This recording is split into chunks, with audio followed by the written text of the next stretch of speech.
पूरे जो कॉलेज था वो सजाया गया था और विभिन्न कॉलेज से जो प्रतिभागी थे वो आए हुए थे और सभी ने बढ़ चढ़कर अपने मॉडल सुंदरतापूर्वक यहाँ पर प्रदर्शन अहम भूमिका अदा की है, जिसमें डिफरेंट कॉलेजेस से हमारे यहाँ बहुत सारे स्टूडेंट्स आए हैं और हमारे यहाँ आप देख रहे हैं बहुत अच्छा आयोजन रहा। इस सफल आयोजन का श्रेय हमारी प्राचार्य महोदय।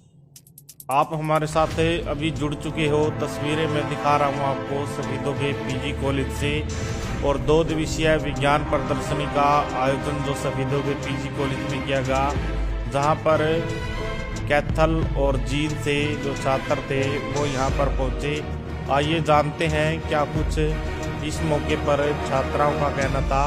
प्रोजेक्ट कंप्यूटर साइंस प्रोजेक्ट के स्ट्रीट लाइट का दिखाने वाला एआई का यूज के बारे में। जैसे कि सर हम एआई का यूज कर सकते हैं, सेंसर का यूज कर सकते हैं और काफी सारी चीजों का यूज कर सकते हैं। जैसे कि सर यहाँ पे अगर मैं बात करूँ, यहाँ पे हमने सोलर पैनल का यूज किया है, सोलर का छोटा सा सेंसर यूज किया है, जिससे क्या होगा कि जैसे ही धूप निकलेगी तो धूप में ऑटोमेटिकली जितनी भी लाइट्स है वो ऑफ हो जाएंगी। तो इसी तरीके से यहाँ पे हमने एलडीआर सेंसर और आईआर सेंसर का यूज किया है, जिससे क्या होगा कि जैसे कि यहाँ पे मैं आपको ऑफ ऑन करके दिखा देता हूँ। यहाँ से जैसे गाड़ी जाएगी तो ये लास्ट वाली जो लाइट है वो ऑफ हो जाएगी, जो नेक्स्ट वाली लाइट है वो ऑन हो जाएगी। तो ये ऐसे इससे क्या होगा कि जो लाइट्स ऑटोमेटिकली ऑन ऑफ होती रहेगी और इससे जो हमारी बिजली की बचत वो होती रहेगी। अगर मैं बात करूँ यहाँ पे हम आईआर सेंसर का यूज करेंगे, इससे क्या होगा कि जैसे कोई भी साइकिल जा रही है या फिर कोई भी इंसान जा रहा है तो उससे क्या होगा कि धीरे धीरे जो लाइट्स है वो ऑटोमेटिकली ऑन ऑफ होती रहेगी। ऑब्जेक्ट इसके सामने आएगा तो ये अपने आप ओपन हो जाएगा। इसमें हमने एक ऑर्डिनरी यूनो का यूज किया है, जो भाई ये देख सकते हैं। इसमें क्या है, जो सिग्नल आएगा उसको रीड करेगा और आउटपुट के लिए इसके पास सेंड करेगा आउट। तो फिर ये क्या करेगा, अपने आप ओपन हो जाएगा जब भी कोई ऑब्जेक्ट इसके सामने आएगा। ठीक है सर, इसमें क्या किया हम ये फ्यूचर टेक्नोलॉजी पे बेस्ड, जैसा कि आप सबको पता है वेस्ट होते हैं, डोमेस्टिक वेस्ट होता है, एग्रीकल्चर वेस्ट होता है। लोग क्या करते हैं, वेस्ट को वेस्ट समझ के फेंक देते हैं, जला देते हैं। ये करते हैं ना, घरों में छिलके होते हैं सब्जियों के, ऐसे फेंक देते हैं इधर उधर काटो में, तो उससे क्या होता है, उससे बीमारियां फैलती हैं लोगों को आपस में। तो वर्क कर सकते हैं और कैसे अरेंज कर सकते हैं, ये सब हमने इसमें दिखाया है। इसमें ये फर्मेंटेशन टैंक और ये कटिंग के लिए कन्वेयर बेल्ट लगाया गया है और ये बायोगैस के लिए बायोगैस टैंक लगाया और इसे जो इलेक्ट्रिसिटी जनरेट कर सकते हैं वो हमने ऐसे स्ट्रीट में ये लाइट में वर्किंग में दिखाया है। और गांव में जो लाइट आती है उससे वो इलेक्ट्रिसिटी जनरेट में जो पावर हाउस लगा रखा है उससे कनेक्ट है। और इसमें हमने इथेनॉल के फॉर्मेशन को शो किया कि कैसे हम राइस स्ट्रॉ वेस्ट समझकर जला देते हैं, इससे इथेनॉल के फॉर्मेशन भी कर सकते हैं। इसके लिए हमने अलग अलग ग्रास ली जिसमें सेलुलोज और शुगर की कंसंट्रेशन होती है और ये राइस स्ट्रॉ वेस्ट है हमारा और ये वाला हमारा है कोकोनट कवर और ये अलग अलग की ग्रास और शुगर कैन इसका बेस्ट एग्जांपल है। हम इससे इथेनॉल की फॉर्मेशन कर सकते हैं।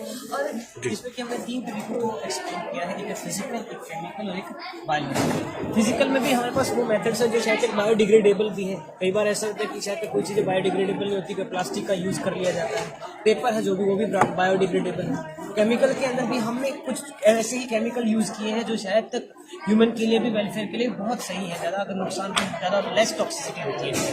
एंड नेक्स्ट हमारे पास जो बायोलॉजिकल है वो भी एक नेचर से ही इंस्पायर है कि हाँ नेचुरल प्रेडेटर इंट्रोड्यूस कर करके हम भी IPM इंटीग्रेटेड पेस्ट मैनेजमेंट को आगे की तरफ बढ़ा सकते हैं।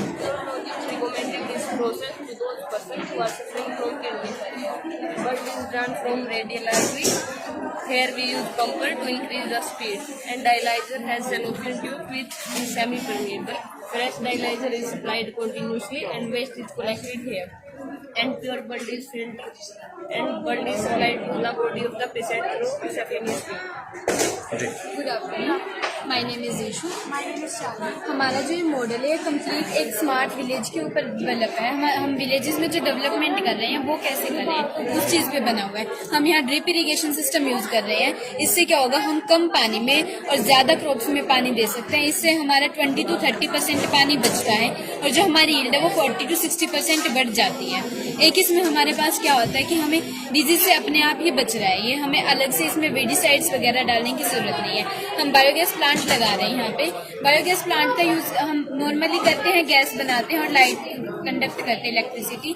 लेकिन यहाँ यूज हो रहा है इसका, ताकि हम जो सॉलिड वेस्ट बचा है उससे हम अपने घरों में यूज कर सकते हैं। उससे हम प्लास्टर बना रहे हैं, अर्थन प्लास्टर, जो कि ऑटोमेटिक कूलिंग दे रहा है हमारे घरों में। उसके लिए हमें एसी या कूलर्स की नीड नहीं पड़ेगी घरों में। तो उससे हमारा क्या फायदा है कि जो हमारा इन्वायरमेंट है, एसी की वजह से जितनी ज्यादा ग्लोबल वार्मिंग हो रही है, जो इकोसिस्टम पे हो रहा है, वो सारी चीजें हमारी एक तरह से सॉर्ट आउट हो रही है। फिर हमने एक मिनी इकोसिस्टम क्रिएट करा है। इसमें क्या कर रहे हैं, जो एक पॉन्ड है, यहाँ पे हम फिशेज का कल्चर कर रहे हैं, मैरीकल्चर कर रहे हैं। तो उसके लिए हमें अलग से एक्सपेंस लगाने की जरूरत नहीं है।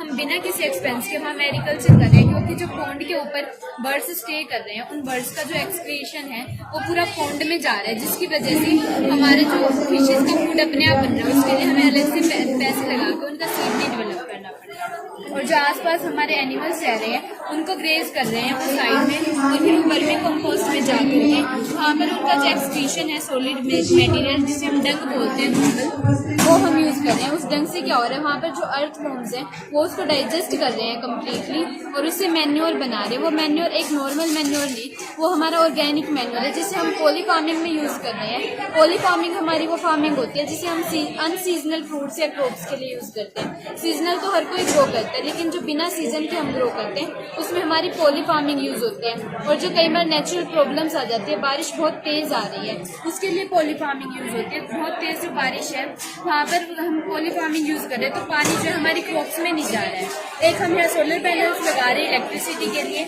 एक हमारे मेडिसिनल प्लांट्स होते हैं, जो मेडिसिनल प्लांट्स हैं, आजकल लोगों की इम्यूनिटी बहुत वीक हो गई है, क्योंकि वो बहुत ज़्यादा दवाइयों पे डिपेंड हो गए। तो हम क्या कर रहे हैं, नेचुरल जो हमारे प्लांट्स हैं, आयुर्वेदा की हेल्प से हम रह रहे हैं, ताकि हमारी इम्यूनिटी स्ट्रॉन्ग हो और हम मेडिसिन पे डिपेंड कम हो।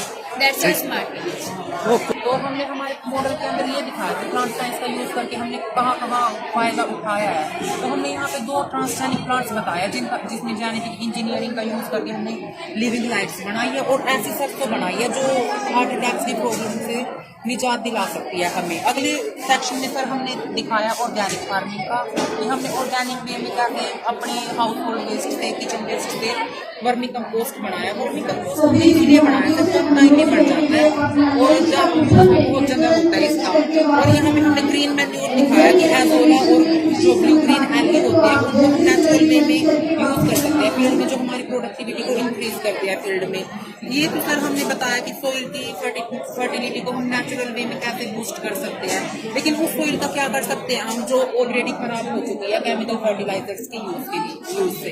तो इसमें हमने ये यूनिट दिखाई है जो लैंड केमिकल फर्टिलाइजर्स के यूज से खराब हो चुकी है, उसको हम कैसे रेक्लेमेट कर सकते हैं। तो उस लैंड पे हमने ऐसी क्रॉप्स लगाई है जो रूट बेस्ड है, जैसे गाजर होगी, मूली हो गई, वो जो एक्स्ट्रा न्यूट्रिएंट्स प्रेजेंट है ना सर सॉइल के अंदर, उनको एब्जॉर्ब कर लेगा और बड़े साइज के हो जाएंगे, क्योंकि उन्हें ज्यादा न्यूट्रिएंट्स मिल रहे हैं उसमें।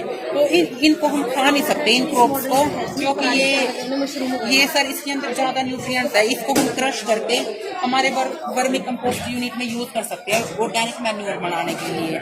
आजकल सर जो खेतों में पराली जला रहे हैं लोग, क्योंकि लोग सोचते हैं वेस्ट है ये, क्योंकि ये वेस्ट नहीं है सर, इसका हम बहुत जगह यूज कर सकते हैं। इस वेस्ट से हम बहुत पैसे कमा सकते हैं। तो यहाँ पे हमने इस पराली से बायो इथेनॉल बनाया है, जो हम व्हीकल्स के अंदर एज अ फ्यूल यूज कर सकते हैं।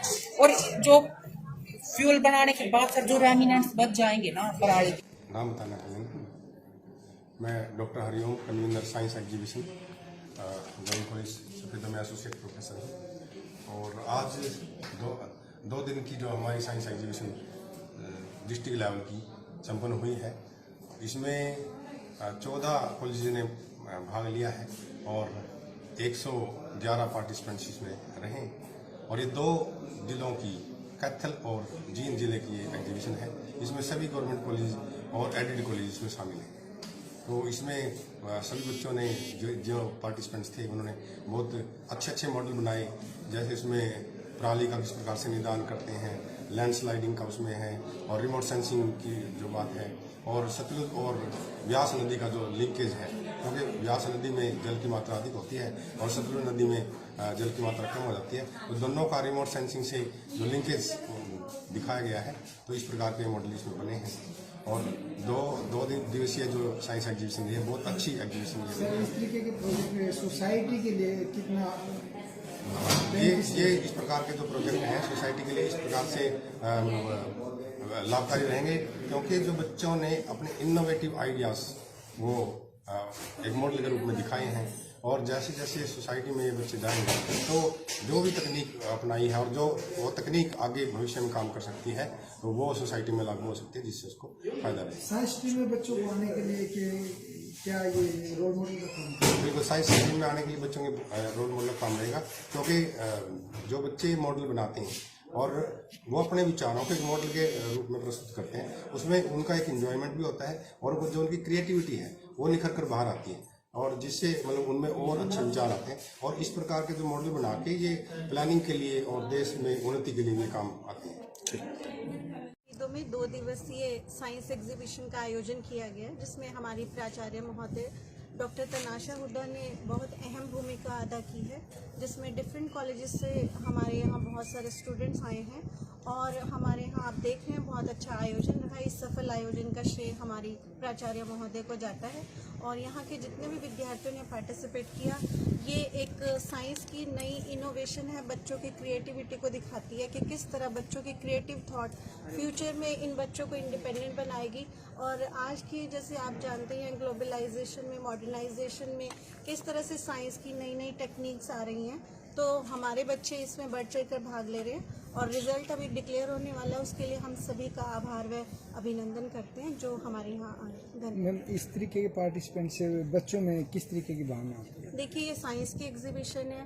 आपने कोरोना टाइम में देखा था कि हमारे को कोरोना की मेडिसिन भी नहीं मिल रही थी। अगर बच्चों का साइंस के प्रति रुझान होगा तभी हम कोई भी इस तरह की कोई आपदा फ्यूचर में भी आती है, या बच्चों का साइंटिफिक टेम्परामेंट बनाना बहुत ज़रूरी है। और इस तरह के आयोजनों से बच्चों को एक प्लेटफॉर्म मिलता है जिससे कि वो आगे उनका साइंटिफिक टेम्परामेंट बन सके और साइंस के प्रति उनका रुझान होगा तो बच्चे बहुत ही अच्छा कर पाएंगे, और फ्यूचर में कोई भी दिक्कत आएगी तो वो अच्छा कर पाएंगे। सर क्या कहना चाहेंगे? 2 दिवसीय कार्यक्रम का आयोजन हुआ है यहाँ। सर, राजकीय महाविद्यालय सफेदों में 2 दिवसीय जो विज्ञान प्रदर्शनी आयोजित की गई, ये अंतर जिला स्तरीय प्रतियोगिता थी, और इसमें लगभग 14 कॉलेज से 56 मॉडल बच्चों के द्वारा प्रस्तुत किए गए। और 2 दिन यहाँ पर बिल्कुल एक जैसे उत्सव मनाया जाता है वो माहौल था। पूरे जो कॉलेज था वो सजाया गया था, और विभिन्न कॉलेज से जो प्रतिभागी थे वो आए हुए थे, और सभी ने बढ़ चढ़कर अपने मॉडल सुंदरतापूर्वक यहाँ पर प्रदर्शित किए।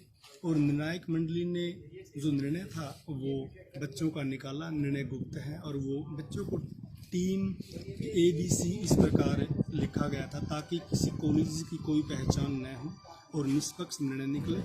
और इसमें जब से मैडम तनाशा हुड्डा आई हैं, 16 साल के बाद महिला प्राचार्य महाविद्यालय को प्राप्त हुई है, और उन्होंने अभी हमारा परसों ही रिजल्ट आया था खेल का भी, उसमें सफेदो कॉलेज जो है all over Safidon college champion रहा है। वो लगभग NSS हो, खेल का काम हो या साइंस एग्जीबिशन हो। अभी हम 13 दिसंबर को एक दिवसीय रक्तदान शिविर का आयोजन भी कॉलेज में कर रहे हैं। तो सभी फील्ड्स में कॉलेज के जो बच्चे हैं बहुत आगे बढ़ चढ़कर भाग ले रहे हैं, और आज ये हमारा कार्यक्रम अब समापन सत्र की तरफ अग्रसर है।